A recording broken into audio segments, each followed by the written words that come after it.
Welcome to Bala cars. இப்போ நீங்கள் பார்க்க போகிற கார் பார்த்தீங்கன்னா மாருதிக்குள்ள ஆல்டோ அப்படிங்கிற காரை பற்றி தான் பார்க்க போகிறோம். வாங்க வீடியோக்குள்ளே போகலாம். இந்த கார் பார்த்தீங்கன்னா மாருதிக்குள்ள ஆல்டோ. இதோட மாடல் பார்த்தீங்கன்னா 2019 மாடல். ஓனர் பார்த்தீங்கன்னா ஒரு ஓனர் இருக்காங்க. இது ஒரு பெட்ரோல் வண்டி தான்.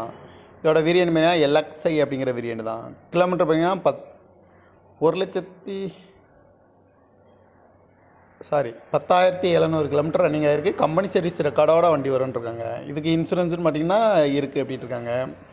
காரோட ப்ரைஸ் என்ன சொல்கிறாங்கன்னா 4 லட்ச ரூபா சொல்கிறாங்க. ரேட்டு குறைக்கணும்னு சொல்லியிருக்காங்க. குறைச்சி பேசி இந்த காரை பைப் பண்ணிக்கலாம்னு சொல்லியிருக்காங்க. ஏசி வந்துடும், டபுள் ஏர் பேக் வந்துடும், ஏபிஎஸ் வந்துடும், பவர் ஸ்டேரிங் பவர் விண்டோ வந்துடும்ன்ருக்காங்க. மாடல் வழியாக 2019 மாடல் ஒரு ஓனர் தான் வரணுன்ட்ருக்காங்க. இது ஒரு பெட்ரோல் வண்டி தான். இந்த காரோட ப்ரைஸ் என்ன சொல்கிறாங்கன்னா 4 லட்ச ரூபா சொல்கிறாங்க. ரேட்டு குறைக்கணும்னு சொல்லியிருக்காங்க. குறைச்சி பேசி இந்த காரை பைப் பண்ணிக்கலாம்னு சொல்லியிருக்காங்க. இந்த மாதிரி கார் வீடியோக்கெலாம் பாலா கார்ஸ் சேனலை சப்ஸ்கிரைப் பண்ணிச்சுக்கோங்க. தேங்க்யூ ஃபார் வாட்சிங்.